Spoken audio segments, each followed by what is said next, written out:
Question, or if I was supposed to sign that. Getting that in there? Yes. Just checking to see if Marcy's got your, or yet. I was texting Marcy earlier, she said she's not, I don't think she's gonna be here much. And probably know being her dad, but yeah, we were,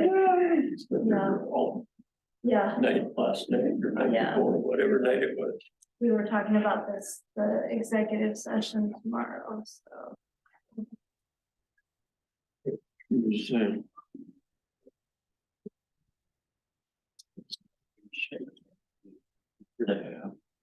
All right. How are you? Good. All right. Oh, all right. What's going on? Well, I don't know. How you been? Good, how are you? Good. How are you? Just as honored as ever, you know? She was telling me about it.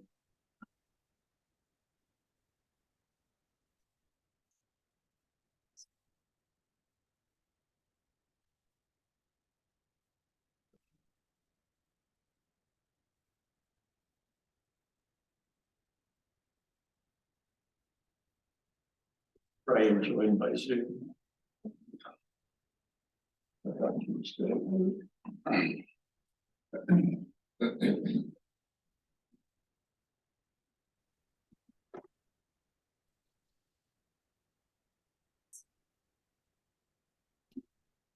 It's like, Bob. I want to talk about.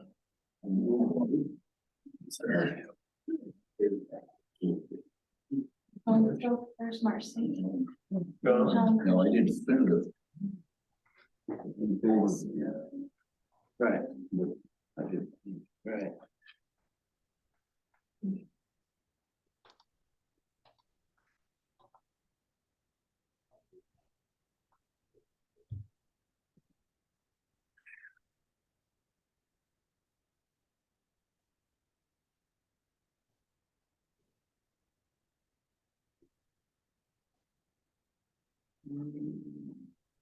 Okay, that's for the planning commission meeting, right?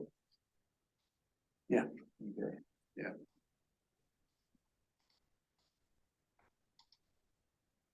That's the only thing I can think of for the planning. Yeah.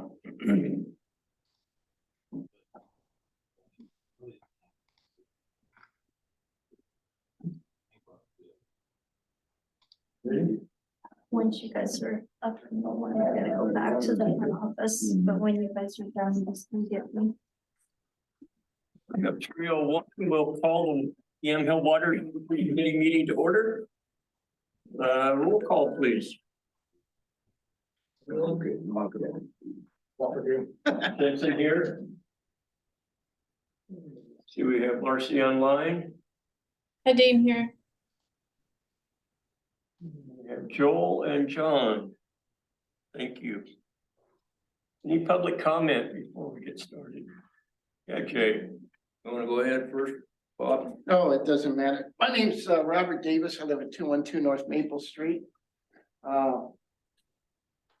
I would like the document that Mr. Jason Wolford spoke about at the city council meeting where he said they came up with a dollar amount per gallon as to what the water is going to cost. And I would like to look at how that figure was arrived at and what statistics they used and what information they used. And other than that, I'm looking forward to today's meeting. Jason, that report's not finished yet, is it? The water rates. Yeah. So that water rate study report's not finished yet, so once we get that, it'll become a public document. But at this point, it's not complete.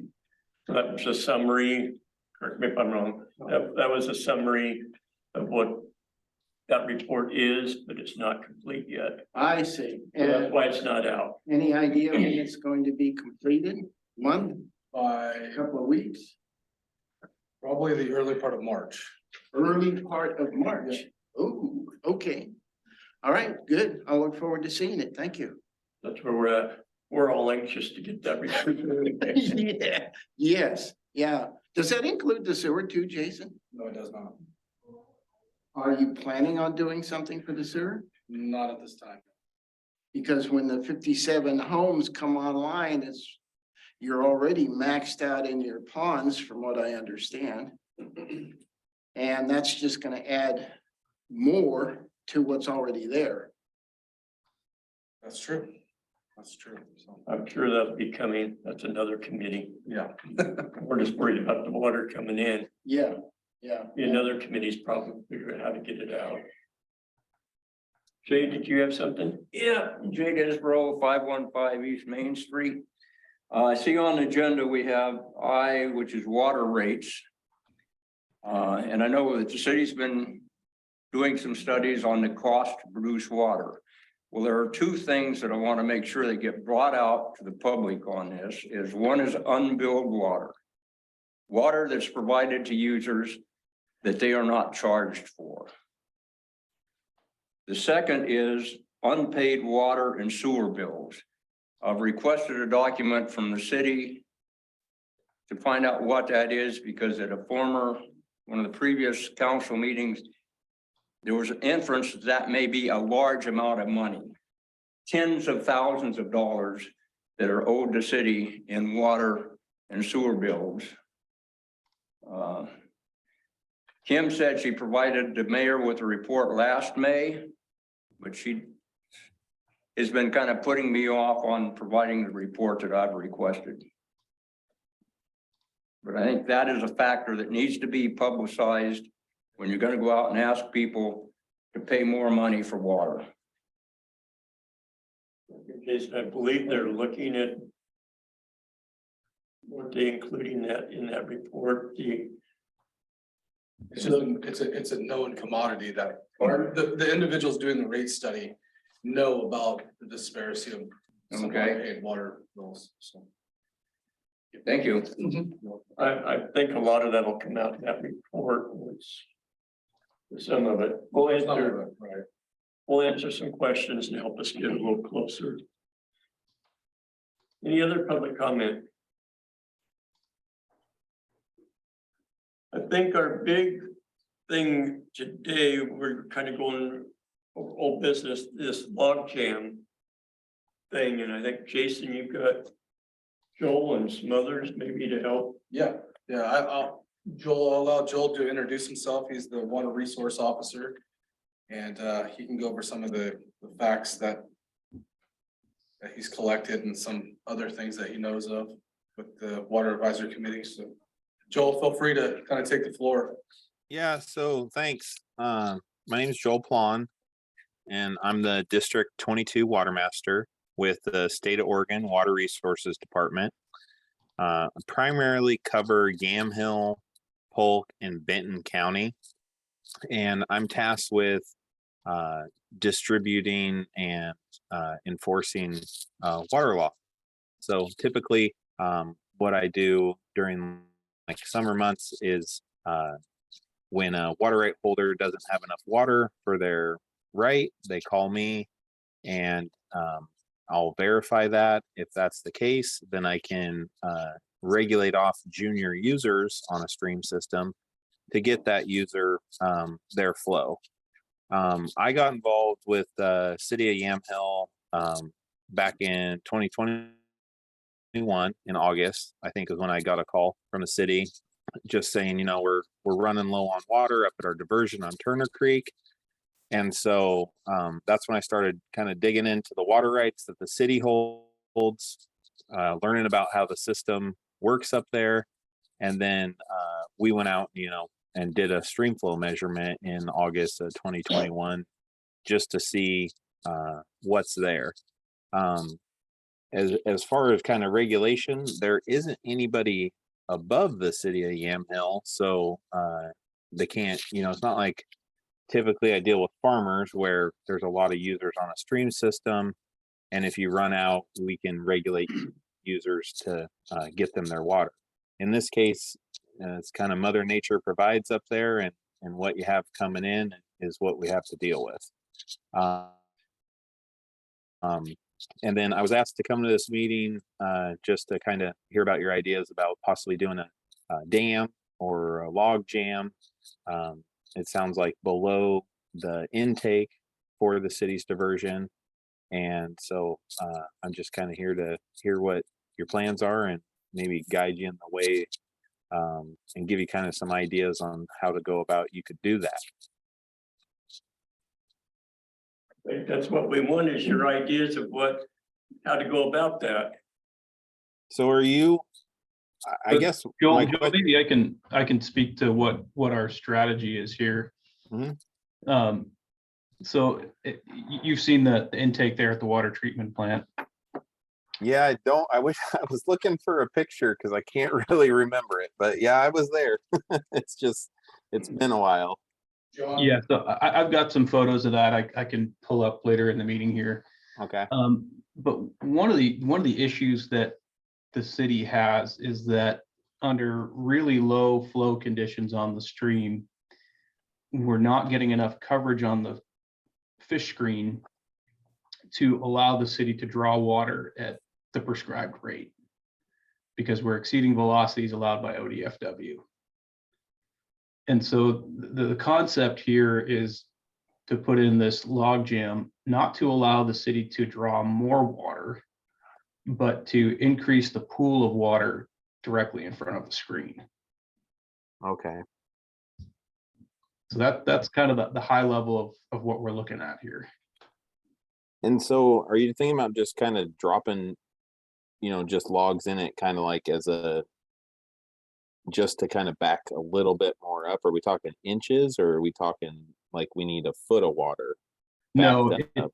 it's like 5 inches of water 5 being pulled inches. back. So it's what you're describing there. Yeah, more or less it's, a couple large diameter logs kind of placed strategically immediately below the intake there that would slow down the velocity of the stream and cause a little bit of pooling.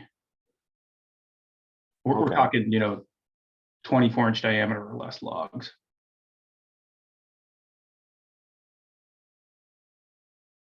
Okay.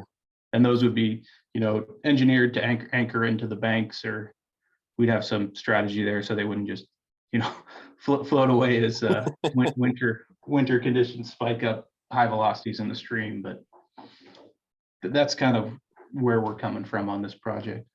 Yeah, I think that would be similar to kind of what you see other irrigation diverters do, where you just do a temporary push-up dam of a few inches, just kind of creating a hole for your pump in those cases. But like what you're saying, just providing a little bit of restriction so that your system can operate fully. I would, I'm just thinking here.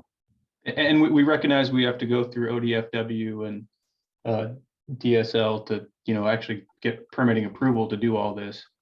I think Jason had some initial conversations with you about this, and it's probably why you got looped in today. Yeah, when I think of dams, I just think bigger. So I was thinking much bigger than this. And that's where I was thinking, yeah, a water right would be required. But if it's just, I think what would be good is if we just did a site visit again, so I can refresh my memory with what it looks like, and kind of get a feel for where you're thinking about putting these.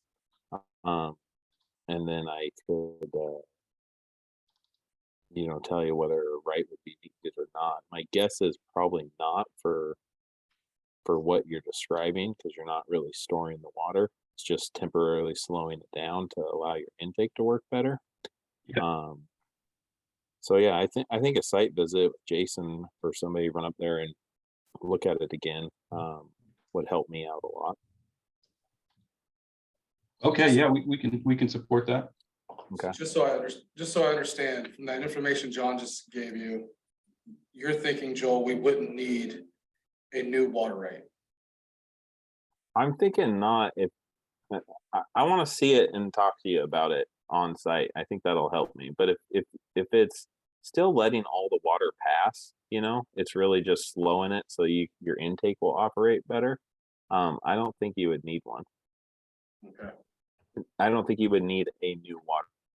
You would still have to, like you're saying, work with Fish and Wildlife and whatnot, but yeah, I just want to see it again. And I could run up there with you next week, or you know, it doesn't have to be a long time span from this meeting. Whenever you got time, I can meet you, run up there with you. We can touch base on that, Joel. Seeing as that, I don't know, seeing as that's out there, and we'll just do a site visit with that. Did you want to share what you shared with me earlier today in regards to some of the other paperwork that hasn't been taken care of for our water rights currently?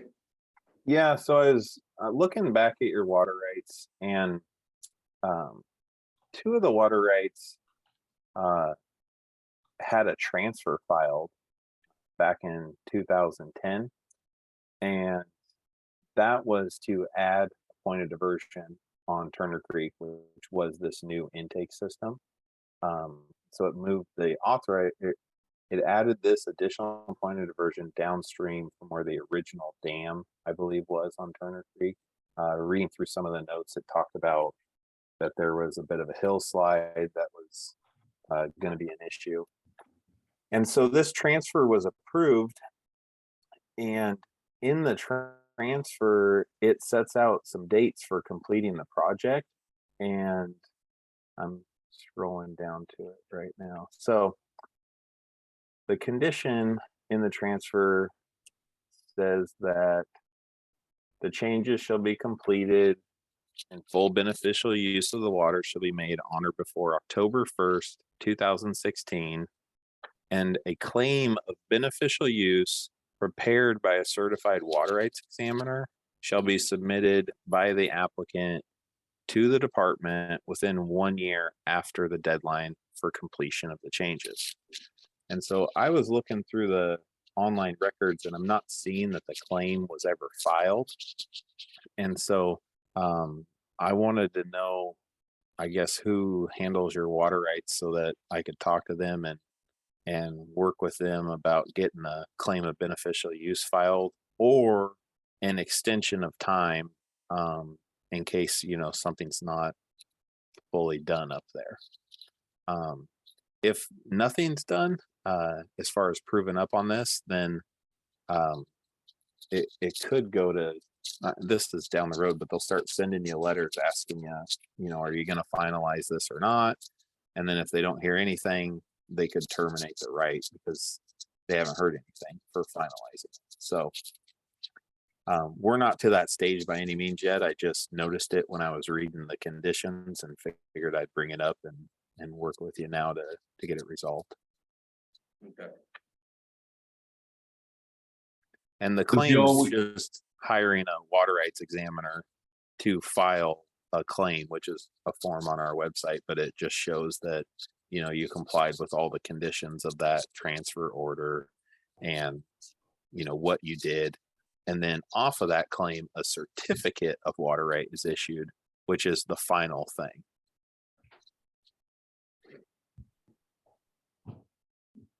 Did you add something, John? Yeah, I was just gonna say, Joel, that we were aware of the need for the claim of beneficial use to be submitted, and that was actually what kind of triggered this logjam project. So we started on the claim paperwork. The city approached us about doing that in 2019.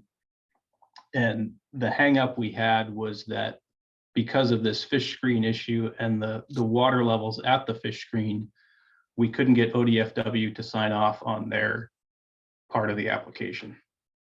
Okay. So that was really where we started down the road of, all right, well, what do we have to do to this fish screen in order to make it compliant to ODF velocity standards? And this is about as far as we've gotten. Okay. Since it, you know, you're still working with ODFW and getting that compliance, I can get you in touch with the staff member who does the extension of times, and I would just file one of those, and in there you would explain that what the issues are with filing the claim and that you're still working with ODF&W, just so that that deadline's extended out to give you more time, Okay. Yeah, good recommendation, Joel.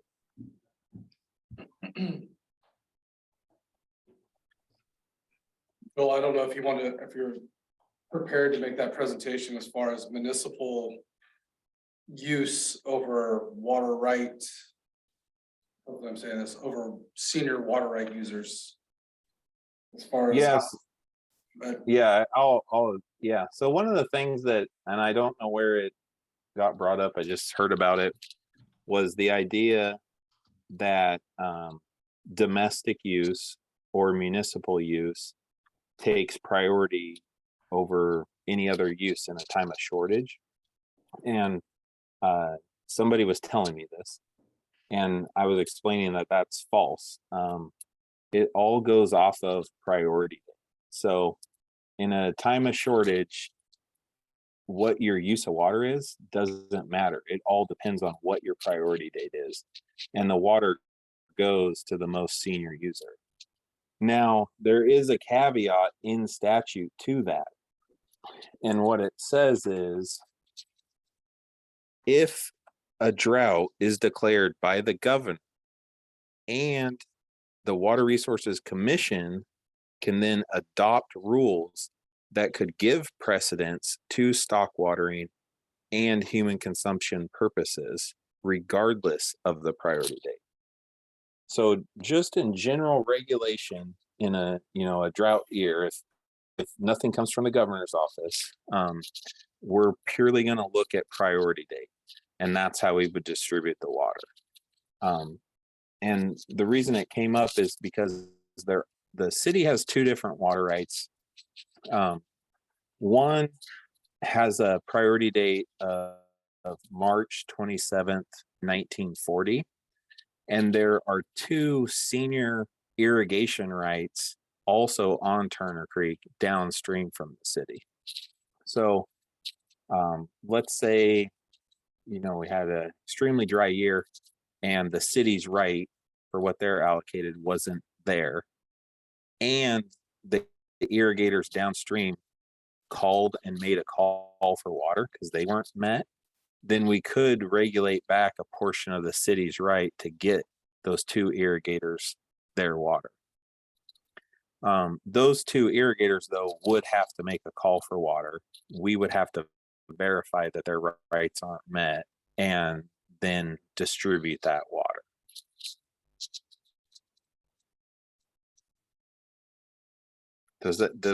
I know this can kind of get complicated, so I'm not there in person to look around, but does that make sense or?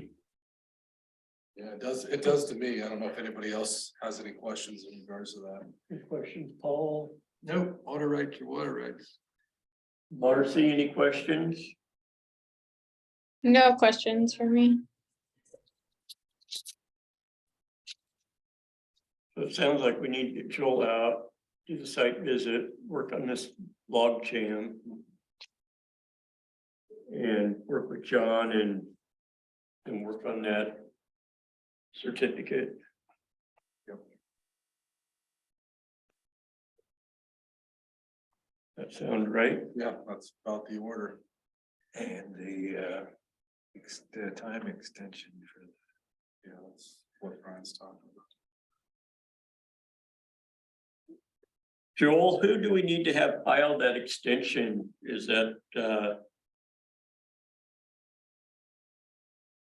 someone from the city or the water rights examiner need to file that? I believe either one, but I'll need to look at that extension form. And I can shoot you an email with the staff member who handles that, but that could better answer your questions. I don't typically look at that form, so I'm not sure what the requirements are. I believe though that the permittee can just file it, so the city could. If you could shoot that over to Jason, that would at least get that extension filed. And Yep. Yeah, I'll shoot an email over to you with the contact and forms. so overall, Joel, if I understand this right, we can do the log jam. There's would be no major issues that would stop us from proceeding with that. Yeah, as long as it's not, yeah, as long as it's not storing, creating a storage of water. If it's just slowing and kind of having a pool to go into your diversion, I don't see any issue with that. John, that's what we were looking for, correct? Yep.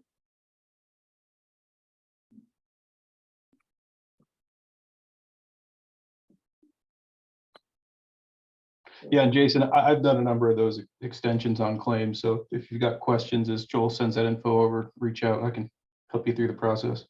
Yeah, perfect, John. I appreciate it. Any other questions on the log jam or questions for Joel?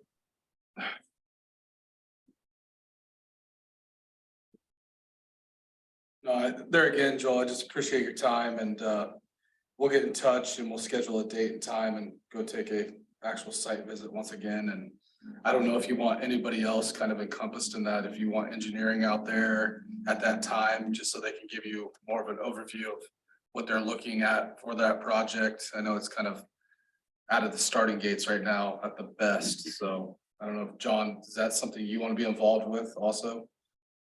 Yeah, I should be there on that Mhm. meeting. Sounds good. I'll get us all linked up then. Thank you.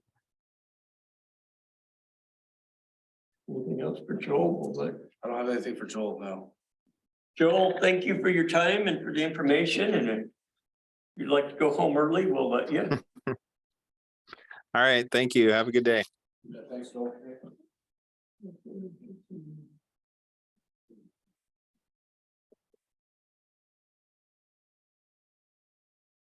Arthur, did you have anything for us? Hey, everybody, can you hear me? Yep. All right. So I have to say this, I just got the word about this meeting a few days ago, and so I'm not super prepared, but I'd love to come out and see you guys at your next council meeting or at some other meeting, anytime to talk about what's going on. So just know that that's a standing invitation. As far as where we are on grants, the state still has a Safe Drinking Water Revolving Loan Fund program. That's the one that got quite a bit of new money from the big federal infrastructure bill that passed last year. The next application deadline for that is coming up on March 15th. You get 2 chances a year to submit what's called a letter of intent or letter of interest, LOI, whatever that stands for. And I'd be happy to send the link to that LOI over. I believe I have Mayor Potter's email address I can send it to, and if you let me know anybody else, I'll copy on it. That program has significant funding right now from that infrastructure bill, but most of it is earmarked for communities that are considered disadvantaged. And the definition of that is still somewhat in flux, but likely to be defined by Oregon Health Authority. And the definition is likely to rely heavily upon the city's median household income. Fairly high for the city of Yamhill, quite a bit higher than the state median. So my advice would be to submit projects to that LOI that you are not in immediate rush to construct, because you might not be at the top of the list for funding, and it might be the second year's allocation or the third before they get to your project, if they're prioritizing those projects that are for cities with lower median household incomes. I'm happy to come out and visit with you and explain that in more detail. But I still think it's worth getting on the list. Submit your project by the March 15th deadline through that LOI portal. It's not difficult, and at least you'll know where you stand at that point. And your project will be on the list for 1 year. And if you rise to the top during that year, they'll invite you to apply. If you don't, then the next year you can submit again.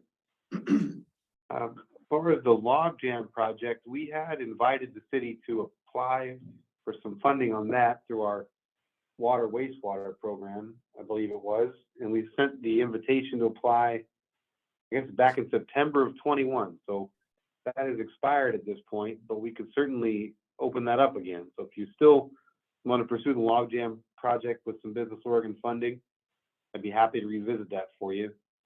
There won't be any straight grants available for that, but there might be an inexpensive loan, or if we can explain the compliance nexus, maybe a grant loan combination. And then I remember you had your reservoir project that was funded with ARPA money. I'd love to learn how that's going for you and see if you have any gaps you need filled there. And then finally, last I heard, you had decided you wanted to intertie with the city of Hillsborough. And that's something else that Business Oregon would love to look at helping you fund. But I don't know the status of that project for you. So I need a little more information before I could talk intelligently about what funding sources might be available. Is that helpful? Yeah, it sounds like we need to get a meeting and sit down and kind of lay out where we're at and how some of this might tie in. Sure. I'd love to come out and visit with you. I can send some times over to Mayor Potter that are open for me in the next few weeks and go from there if you like. Yeah, if you could do that, and then we can coordinate as a committee and coordinate with John and just sit down and go through where we're at on all those various projects, and that would be great. Appreciate it. Certainly. All right. I'll send that note over just right now and we'll go from there. Say, Arthur, that first funding mechanism you mentioned, the Safe Drinking Water Revolving Fund, that's a loan program, correct? Or is there grant money available through that? There's loan and there's forgivable loan, which is basically a grant, but we don't call it grant. There are two programs through that program. So you have Safe Drinking Water Revolving Loan Fund regular program and Bipartisan Infrastructure Law program, or bill, is what people call it. That's the money from the big infrastructure bill that they passed in 2021. So that bill money, Bipartisan Infrastructure Law money, is the stuff that's prioritizing lower income communities right now. And it's giving a variable grant percentage up to 50-50 grant loan or forgivable loan, regular loan. But like I say, they are required to prioritize disadvantaged communities, and Oregon Health Authority is working up its definition of disadvantaged communities, still sort of TBD. And in the past, that term wasn't quite so important, and the definition was cities earning less than the state median. But the definition is all of a sudden a lot more important because of that new money. And I think it's going to change a little bit. So Oregon Health Authority is working on that. They have the regular program too, which is just our standard Safe Drinking Water Revolving Loan Fund program, primarily loan, but does have a forgivable loan component. That program has a little less money than usual right now. You guys got one of those congressionally directed spending awards, right, for the treated water reservoir. Each dollar of funding that goes to a project like that is $1 less than the regular Safe Drinking Water program. So there's been quite a bit less money than usual in that program right now, or that part of the program.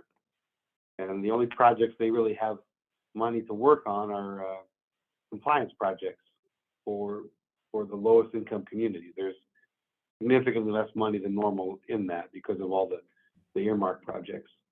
So there's a complicated answer there, John. I hope that was helpful. I can put some of that in writing for you if you like. I think conversation when we meet would be helpful on that. Just to inform the Water Advisory Board, so that the transmission line from the reservoirs into town there, that was funded through the standard program. So that was a, $3.7 million loan. There was a pretty decent forgiveness on that. I think it was like $300,000.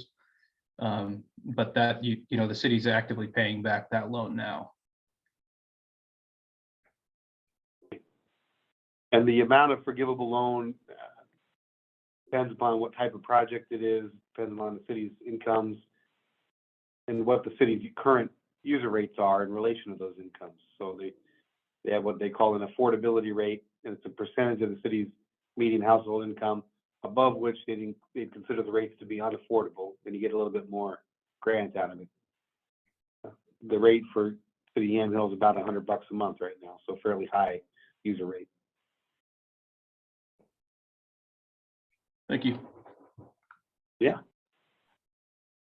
Thanks, Arthur. We'll look forward to that email. We'll set up some time and get together and go over that. Anything, Jason, Paul? Arthur, when you say our user rate is at $100 and it's high, is that a combination of water and sewer? Is that just, where are you finding that number? Or where, It's 0.25% of the city's median household income divided by 12 months. So that's the formula for the affordability rate. 1% of the typical income in the city. And that's per utility. So that's the water rate, your fully baked water rate now. So any usage charge plus any monthly service charges that you have. And that'd be the rate for 7,500 gallons or 500 cubic feet. So if for 7,500 gallons, the typical residential connection is paying more than $100 a month, they would consider that to be unaffordable for the residents again. And these are rough numbers, guys, that I'm just pulling together while Joel was talking, frankly. So take a grain of salt with them, and when I come visit with you, I'll be a little bit more prepared. But I think that's correct. And that'd be the affordability rate for the city of Yamhill. thanks, Arthur. And if you're okay with it, I'd love to hang out for the next portion of your discussion about the City of Hillsborough and Carlton intertie, and then I'll probably scoot after that. But I'd love to just sit and listen like a fly on the wall, if that's okay. You're welcome to stay as long as you'd like. Thank you. Thanks for the information. I think on the other grants, I haven't heard. John, have you heard anything on that Berkeley grant? No. What I seen come out in the paper, it didn't look like Yamhill was awarded. I haven't talked with Sharon to see. I know Carlton was awarded quite a bit. I just didn't know if you'd heard anything. No, the only outside funding I'm aware of is the $200,000, well, $192,000 on the wastewater treatment plant influent pump station. That was the ARPA funding that came through the county. Mhm. As far as the Merkley, that, what was it, 192 for the study that we were gonna try and modify and bring in the tie line, that was the Merkley, correct? Correct. Yeah, I haven't heard an update from Sharon on that. So what I seen in the paper, it didn't look like we were awarded, but need to clarify that and make sure. That's all I know of on grants. Same here. We'll try to follow up more. The Hillsborough Carlton tie line, I don't know, we met with Carlton. You know, Carlton's talked with Hillsborough. And I believe Carlton was going to send their letter of interest. Again, to kind of get their foot in the door. City of Yamhill's already submitted their letter of interest or intent with Hillsborough. And they've received that, and we received back that they accepted that, or I believe Hillsborough's accepted our letter of interest. So we had a discussion with Carlton. Carlton would like to tie into that also. And so we had a very high level discussion, trying to again find funding and move forward. I don't think we've done a lot, have we, John? As far as any more on that? No, we haven't done anything since our last meeting with Carlton. sometime in the fall. I don't remember the specific date. So there's probably a lot of work to get back into that and develop a roadmap of how to lay that out down the road. I will say that Sharon and I are gonna be meeting with Shannon in regards to that intertie and just have more open communication in regards to where they're at and where we're at. As you can tell, outside of the letter of intent, and we're possibly hoping for that Merkley money to do, you know, the transmission line study to kind of better the support from the higher ups, but I know Carlton is at a very low level right now, but I know they've done some work with just kind of doing a soft introduction for that bill. But I can't speak to too much detail because I don't have much right now, so. Were we gonna do some sort of brochure or Flyer. the flyer? Yeah. I believe Sharon and Jason got the information to Carlton, and I don't know what Shannon. Yeah, there again, we're gonna sit down and speak with Shannon and see how much more she needs or if there's any more support from our end and just kind of touch base, so. If she's got a draft of that flyer, it'd be nice to get a copy and Okay, yeah. see. That's kind of where we're at, Arthur, and that topic, but Yeah, so Arthur, as you're thinking about funding opportunities and projects, the main hurdle at this point for that project is either city having any funding to really evaluate the concept plan. So Well, I think I can help there with a small feasibility study grant. We've got some grants that I think the maximum is $20,000, but it might require a small match, but pretty easy to get, and that might be helpful to evaluate the feasibility of that intertie. I'll send you some notes about that too. yeah, that'd be great. I mean, at this point, we know functionally it works. We understand the pressures from Hillsborough and how it could get to the city, but you know, kind of working between Carlton and Yamhill and where the best place to put this pipeline is the big question at this point. So that would be a great opportunity to get funding to support that study. So Arthur, Great, I'll include that in. Arthur, is there any benefits with the two cities working together kind of as a regional in regards to funding opportunities? Yeah, there's nothing, not a dollar amount that I can put on it, but I would say that regionalization projects get some priority in that Safe Drinking Water Revolving Loan Fund program. State likes to see it. So, can't really quantify that for you as a percentage interest rate reduction or anything like that, but it does help you stand out on the list. And it makes you eligible for that $20,000 grant I just mentioned. Okay, thank you. Any other questions? Can I ask a question? Sure, Patty.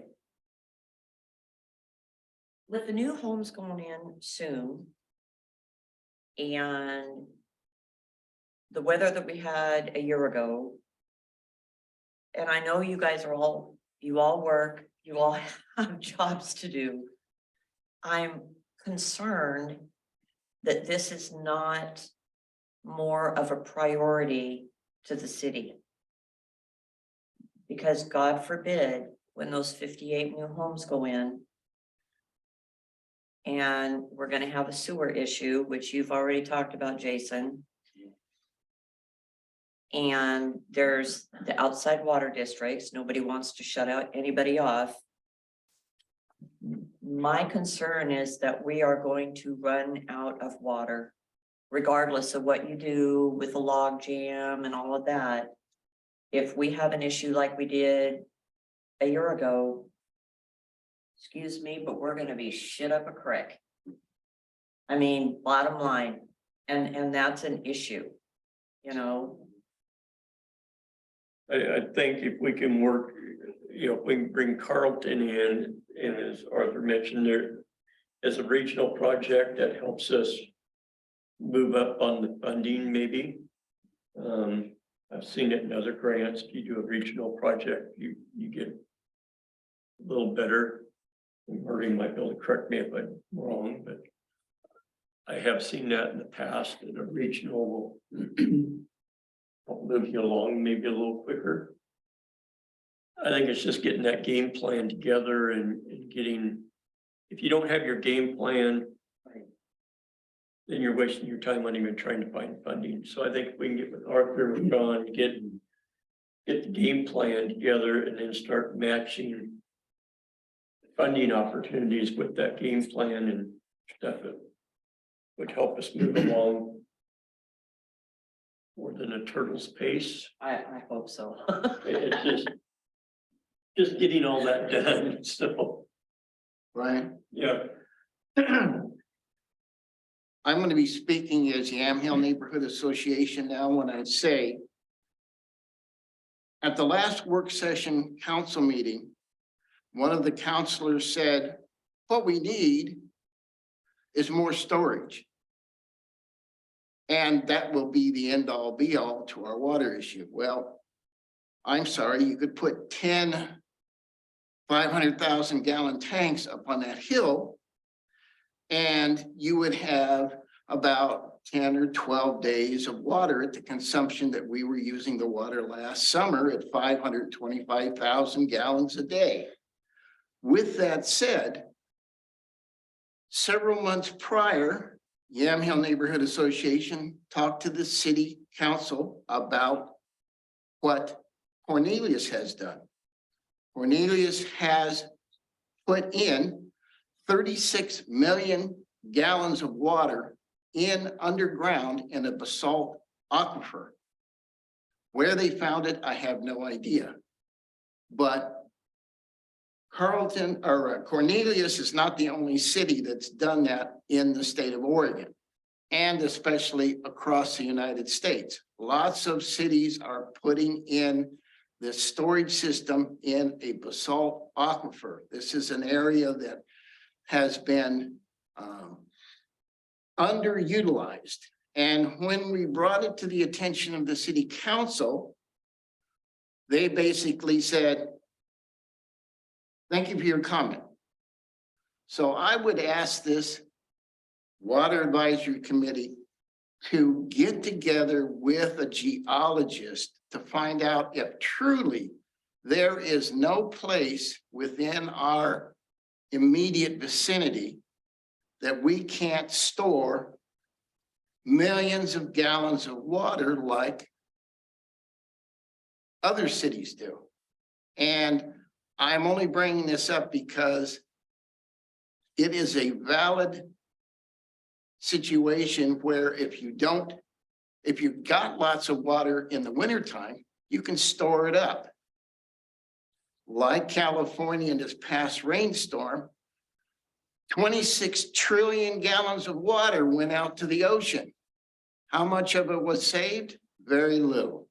So had they stored it in basalt aquifers, they would have been better off, like the city of Cornelius.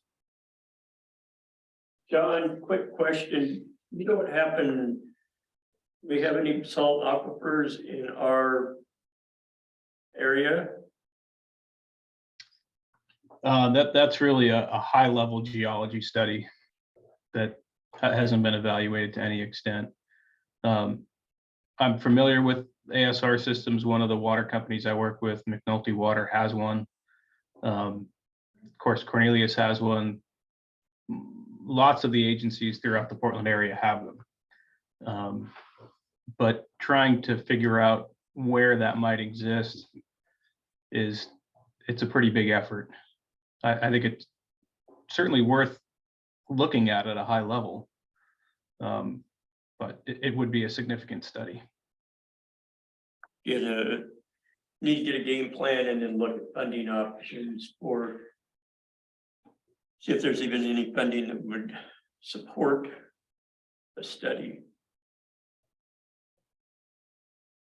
Okay. We'll add that to our list of. To-dos. That may be another good thing to partner with Carlson, is if you store the water there, you're augmenting the water system you already have. It's not, would not be intended for the full 100% supply required. So again, 2 municipalities brings more clout to the table, and it gives you a broader area to look at geographically.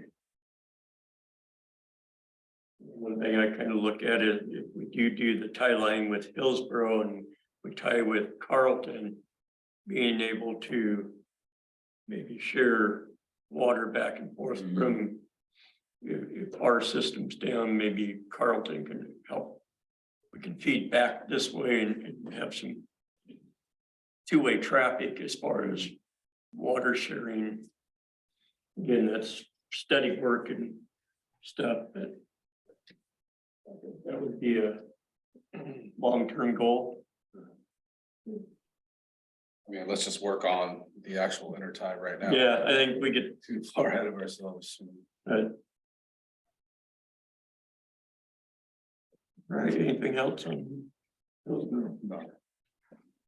leak detection? We're still waiting for that report. Yeah, so we're waiting on a water rate study report. I do have some information to kind of pass on to you guys as far as the conservation aspect. I did get a quote from Correct Equipment for new meters and to have them installed. For the new meters themselves, for all new Camstroup meters in the general public here for residents, we're looking at $116,000. For the install cost, you're looking at $47,000.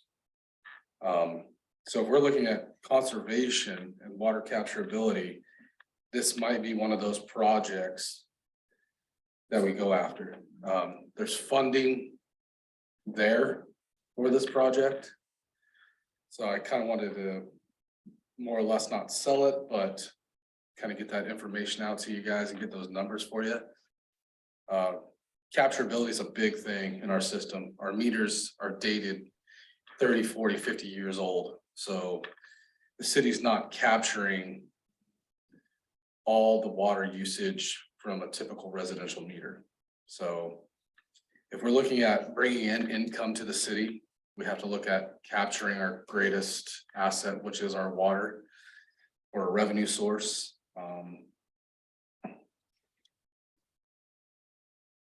Plus time savings and man hours that go into those reads. I mean, I know a lot of people part of this already kind of been part of those discussions early on, but we're really getting to the point where we need to be aggressive and we need to update our system in any capacity we can. And there again, I stress that there's feasibly the money there to do this project in our budget. And have you talked with council or So I'm gonna make that presentation on the 8th. You want a recommendation from this committee? I do. To, I recommend that you present to council possibility of, so these are remote read. Correct. Okay. Yeah. new meters and have them installed. So, Well, that's all fine, well and good if you got the water. But if you ain't got the water, those new meters ain't gonna do squat for us, No, that's wrong. You're wrong. okay? Because the meters, the T10 meters that are installed, when they're brand new, they have a low threshold of error reading. And that's why the American Water Association recommends that they're replaced every 10 years. Because that error just increases over time. And again, like Jason says, it's the water usage that you're trying to capture so that you know what's going through your system. Additionally, with the new meters, it's the personnel savings where you're going to have a big impact. Because before they started putting in the meters, it took about 1 week a month for one person to read all the meters, do the rereads and stuff like that. And now, if you had an entire system with new radio read meters, you could probably do that in half a day. Yes, with one person. with one person. Yeah. You could save a week and a half of people's time that could be spent doing other things on the system. But that all predicated is on the fact that we have the water to go through the meter. To me, they're two separate issues. You're not gonna not put in water meters because you may not have the water. But you could divert the funding to an obligation of getting the water. In other words, you could take that 140,000 and you could point it toward a geologist study and find that basalt aquifer and put in a system where you could put 36 million gallons of water underground. I disagree with you because the impact of putting in new meters is something that starts the day you put in your first meter. You feel the impact, your system does. Your basalt study, you're not gonna have anything out of that for 5 years at least. Cornelius did it in one. Well, You gotta have the money, and I think the meters have been an issue, and so this committee, Paul's made the motion, 1 second. I second the motion. All in favor of recommending to the council to move forward with the meter install. Small and I. Walford, I. Jensen, I. Adine, I. So Jason, I just have a real quick question. You say water loss. Right. Because I have no clue about the water thing. no. What does that mean? And just use me for instance. So I use anywhere from 18 to 26, maybe 2,700 gallons a month. So what does that mean? To kind of give you a kind of a broad understanding, so did you want to say something, Jay? Yeah, what that is, your meter is reading that much water. Okay, You may be using 3,000 gallons of water where's the rest going? because it's not, the meter is not capturing the low flow. Just like any, as simple as I can put it, like, Yeah. just over time, we all get slower, right? So if you Yeah. have something that's 5 years old, it's working, you know, it's doing its job, you know, and then you have something that's 50, 20, 30, 40, 50 years old. Oh, It's not okay. capturing that low. Okay, flow. Talking about water loss so much as unmetered water. Unmetered, that's a Water better point. use. Thanks, Okay. Paul. Yeah, it's just. So yeah, I mean, So they can get more money. there's a number, I think, over time, isn't there a percentage of loss they figure on Yeah, those there's meters some kind of simple calculation that you can do, so it's basically your meter's reading 2,000 gallons a month, but in reality, you're 2,500. Okay. It's not, you just turn the sink on a little bit, it doesn't Yeah, they're- make the little thing spin like it. okay, that, I understand now, I get it. We all slow up when we're old. Simply put. Say, Jason, one question, comment for you as you present this to city council. Are you getting a bulk discount on the meters because of the volume that you're buying by doing the whole city at once? Yeah, I want to say it's 15%, John. Okay, great. Yeah. I know a lot of agencies are going through meter change outs and, you know, taking on close to $200,000 in work is a big effort. And so I don't know if it was doing that over a 2-year time window would help kind of spread that out, or if you're getting that discount, maybe it makes sense to do it all at once. So, thanks. Right. UC reports, anything I report? don't have anything. Okay. District contracts, we haven't had time, I think. This isn't in regards to their contracts, but kind of on the same beat and subject with meters. The districts, we've made a pretty aggressive move there with replacing their meters, so after the 8th of February, after we do 2 installs, one on East Yam Hill and Pleasant View, we will only have 4 more water districts that need new master meters for their system. So with that said, we're gonna start, get a greater capturability out of those water districts and have a better understanding of water usage. So I have another question in regards to that.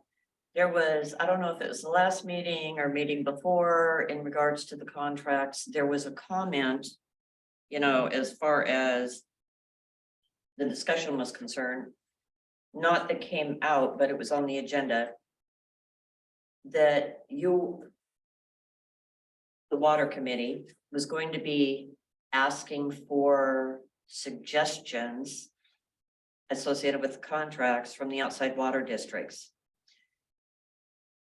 And I have a real concern with that because they are considered excess water users. And I'm a little unclear why there would be input from the outside districts as far as their contracts are concerned. You understand what I'm saying? Yeah, I mean, I guess from my standpoint, and this is just public works in general, I would tend to just push that off on legal. Like, I wouldn't want to get involved with their contracts or setting meetings to go over their contracts. That's just me speaking for public works, Patty. I don't know if that was put on an agenda. I didn't catch it. Yeah, it was on an agenda. In fact, I looked at it and I said, oh my God. Yeah, I think with contracts, we're kind of waiting for the rate study to come back. Because that'll play a lot into what those contracts will need to be revised once that rate study comes out. And so I think we're waiting for that. And then, So are they all then going to have the same contract, and will the city abide by the guidelines that those contracts are updated yearly, like it's currently states in the contracts? I believe to the city. that would be up to city and up to legal. My recommendation would be that they're all the same, instead you don't have Right. each district have different wording. I think they ought to be standard. And it'd be interesting to look at some other cities and their outside user contracts. I've looked at a few online. But it just makes sense that they're all standard, that there's one. I think that's the problem we've got right now. They're all pretty much the same, but there could be 1 or 2 lines a little different between each contract just based on when it was written. Well, there's actually 2 contracts that are different from all the rest, and they don't state domestic use only on them. But the majority of the contracts for the outside districts state domestic use only. And that's a concern because people don't want that included, and I think it should be. That all come down to legal. That's all legal. So I think once we get the rates, then we can better get with legal and do recommendations to standardize. Again, they need to be updated and reviewed, so hopefully this summer, once we get that report, that can be a job for the new city administrator. How's that going? They took the sign down from the post office. What does that mean? Well, I'm making the assumption that they've got somebody, or they've got somebody in line for it, but I don't know. Jason, quick question for you. Yes, So you said we have 4 of the master meters still to replace? correct. Well, let me say that again. So after we replace Pleasant View and East Yam Hill, we'll only have 4 left. Okay, and with all the other meters, would there be enough in there to pay for this for as well to get everything, all meters replaced during Yes, this time frame? I know that you've worked possibly or even had conversation with Ross Schultz, right, Marcy? Right, So, yeah, he's the one telling me that there's enough money in that budget to get that water meter project off and running and completed. Okay. but yeah, it'd be currently- nice if we could get them all, including those for the water districts done right now, that'd be great. Correct. So the way that I've gone about just replacing the water district meters is just out of our water fund that we kindly already had text for water meter replacement. So this funding for the water meter project, the grand one we're talking about, is some different funding that we found, so, Right, yeah. okay, perfect. And again, I think when we start looking at water rates and the update contracts, we're just gonna try and bring in some equipment standards Right. for the water districts. I did want to speak to equipment and maintenance standards. So just recently in this past couple of weeks, I mean, it's always been on our radar, but backflow devices. And the lack of community kind of knowing about how to check and get their backflow devices looked at. We gotta be really proactive with there again, protecting one of our greatest assets, and that's our water. So we, as Public Works, Kyle and I, and I'll give Kyle most of the credit, has done a real proactive thing with putting out a personal letter to everyone to kind of get things up and rolling and get us back in compliance. But there again, as a city, as a Public Works, and we need to do a better job of protecting that system in regards to our backflow devices. So Is that's, that with the districts? that's just districts, subdivisions, restaurants, anybody that has a backflow device, anybody that has anything like a sprinkler system, things of that nature. Okay. Your Anything resident, that could backflow into our system. you have residential sprinklers and you have to have a backflow device. Okay. And that has to be tested yearly. Yeah, well, we don't have that, so, Like some of the new subdivision, they got sprinklers, so yeah. probably most of those homes have backflow devices. So are these new meters? Do they have backflow devices in them? Meters do not have backflow devices. Oh. Backflow devices are a different component altogether. Yeah, okay.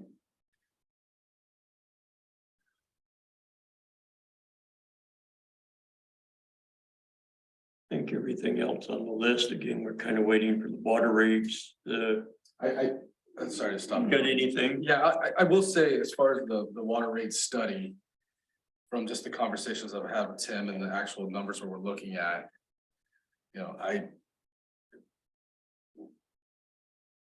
revenue isn't there, so what's possibly coming down to the pipeline with the water rate study is gonna be an increase.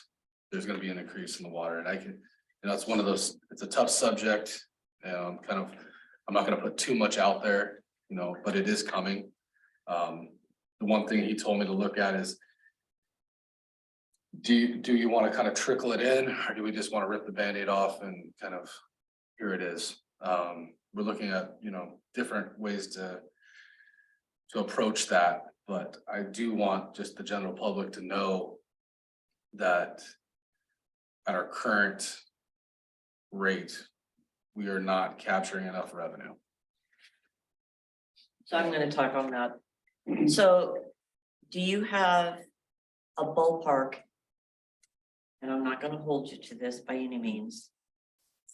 And I'll just stop. Are we talking? And I'm gonna put a range out there. Are we talking $10 a month or are we talking $30 a month? Or maybe somewhere in between there? Well, you're definitely on the lighter side Okay. as far as numbers. So. And I'm gonna say this because in my opinion, this is one of the things that the city has a tendency to ignore. And that is making sure that people are aware of why this is being done And not only that, doing it either through information through the mail to every single household, or having a town hall that people are aware of other than through social media. Yeah, one thing right to that point. So when Tim and I sat down, we kind of discussed how we're gonna relay this to the general public. It is gonna be through a town hall, and, you know, residents are gonna be open to kind of speak their mind and see. I want to generally see how receptive and how these payments and how this rate is gonna go about, as far as what the general public wants to do with it. Do they want the full, whatever it may be, dollar amount right up front, get it done, pull the Band-Aid kind of deal, or do you want to slowly trickle that along? I was gonna kind of lean on John here, just in regards to the 17% on top of the 17%. Is there, John, and this is my own fault, but when does the 17% go away, or does It's it? done. Yeah, that was my understanding, is there were two 17% rate increases, and those have passed. Okay, Yeah, they won't, that was my understanding. That is just for that loan for the transmission line. Yep. They had to do that to get the funding to put that in. And then we did another 9% on top of the 34. That was cost of living, cost of, or just Well, it was cost just- of operation. Yeah. It was just to try and break even at the point that you said it was costing us per 1,000 gallons of water to get down the pipe. But you know, I think if people, yes, it's harder because everything's going up. I mean, my freaking electric bill, even though I'm not using more electricity, you know, almost $20 a month. You know, and then everything's going up, but that's irrelevant. But the point is that if people have the information, I mean, that's how I feel about it. If I've got the information and I've got, you know, what can you do if it's, you know, $10 a month for the first year and another $10 a month the next year, or whatever the case may be. What can you do if it's in a smaller amount versus if you get the total dollar amount all at one time? You know, what are you gonna do with that money and why does it need to happen? I think that's, you know, I appreciate the fact that Murray and John are both still here and online with us. I mean, that's kind of what I want to relay to the general public, is setting a goal with our CIP, you know, is getting these projects that have been sitting on this list for 5, 10, 15 years. We start to kind of chop away at that low hanging fruit and showing the general public that your dollar is going to this. It is not just sitting in an account or in a budget, you know, and just getting reactatory maintenance done. Like, we need to start hitting some of these big projects and kind of laying the tracks to getting them moving forward. And unfortunately, Public Works has been ignored. Yes. And that just is a thorn in my backside. John? It is. No, I feel the same pain. John, quick question for you. You might know, might not. What's the average yearly increase on public works projects? You know, I know equipment, several equipment goes up. Fire equipment used to go up like 12% every year. Yeah, so there's two resources we look to find that. One is the Consumer Price Index. That's something the feds issue. And the other is Engineering News Record lists the Construction Cost Index. So for the calendar year 2022, on the Engineering News Record, it was 12% increase. Now in 2021, it was 6.5, 2020, it was 5, 2019, it was 5. 5 is kind of pretty consistent annual year over year. But obviously in the last year, we saw a huge amount of inflation that affected cost of work. Thanks, John. And I think that's something when we do in our town hall, we need to spell out that, you know, if we go in slowly, how does that affect the cost on the other end? We'll do these projects. If we go in at 5% and it's costing us 12% increase a year, are we better to bite the bullet, do the whole thing and knock out some of these projects? Well, I mean, you know, and then this is gonna be kind of silly, but at the same time, it's a good point, you know, my conversations with Tim were like, let's say for a gallon of water for us to make is, you know, half a cent. But if you go down to the local store, you're paying $2.50, $3, you know, a gallon, you know, so it's like, that's where we're at. And you can kind of see how things are trending, and you just have to kind of, better lack of terms, you have to rip that Band-Aid off and start paying so we can actually increase our revenues so these projects can get done and we can have a better infrastructure, so. And to your point, you know, I know Robert used to mention something about, you know, where are we at with the sewer and the collection system? Well, personally, I don't want to increase water and increase sewer at the same time. You know, I'm gonna let the community kind of take one hit and we're just gonna kind of rev back right here. And then we're gonna start to build that up too. So I just don't want to do too much at once, you know, with increasing these rates. But the reality is they were neglected for a long time and we need to catch back up. That's why we're so behind with the water, is because they favored at one time sewer over water. Now it's turned out. Anything else before we, No, I don't. anything, Paul? Marcy, Nothing for me. John, anything before we adjourn? No, it was good to meet again. Glad to see progress moving forward on some of these projects, so. I think, yeah, if we can meet with Arthur and get kind of face to face, so you can meet with Joel and. You, What about your CIP list? can you introduce Arthur? I don't know. Arthur is, state grant. He works for Business Oregon, Yeah. and so he helps coordinate local agencies with state, federal funding. Okay, thank you.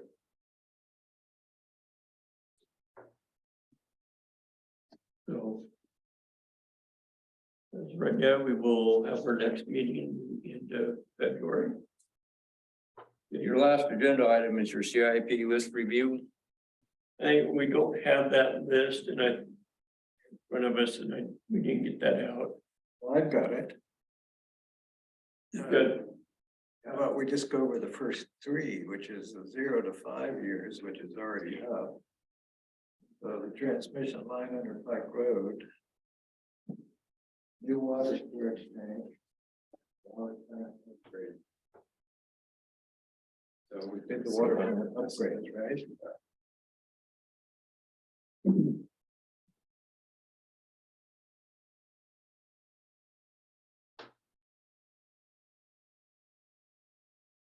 There was some other stuff on your Third Street, Oh, yeah. South Olive. Plenty, but that was just the first A section that we're supposed to have done already.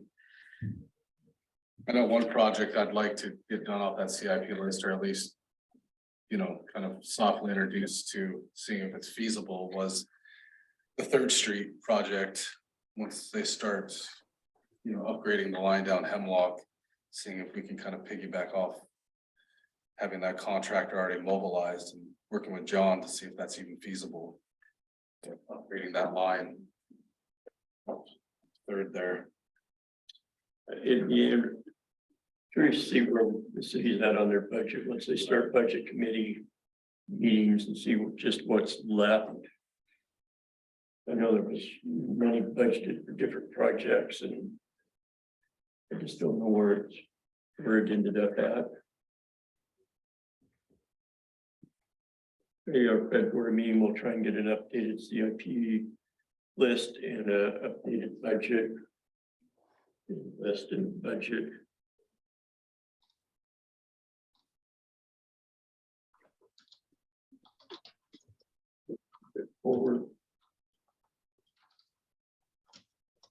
I'm curious where what line item they're taking the 116,000 out for the meters. Once, maybe we can get clarification on that. Ross. That helped us decide that. Right. Procurement. Right. Sure, till February. Nice job. Thanks, John. Thank you. Thanks, Marcy.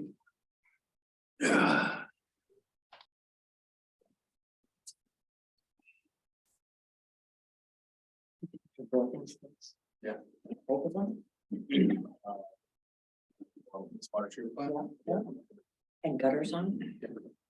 Yeah, you should go down there, look, it looks nice. I, Just need to paint it. when Yeah, I drive by there, you can see the one, Mhm. and I haven't. Because it's been so damn cold. Yeah. I haven't been going out but I'm gonna have to pay attention to that because that was an eyesore. Yeah, And I am so glad yeah. that finally. No, I appreciate your Insulation, guys' efforts. 'cause- insulation and all that is Yeah, good in it. Yeah, it Well, looks nice. the- Yeah. Now it makes the inside look bad because you're like, oh, man. That was Doesn't look like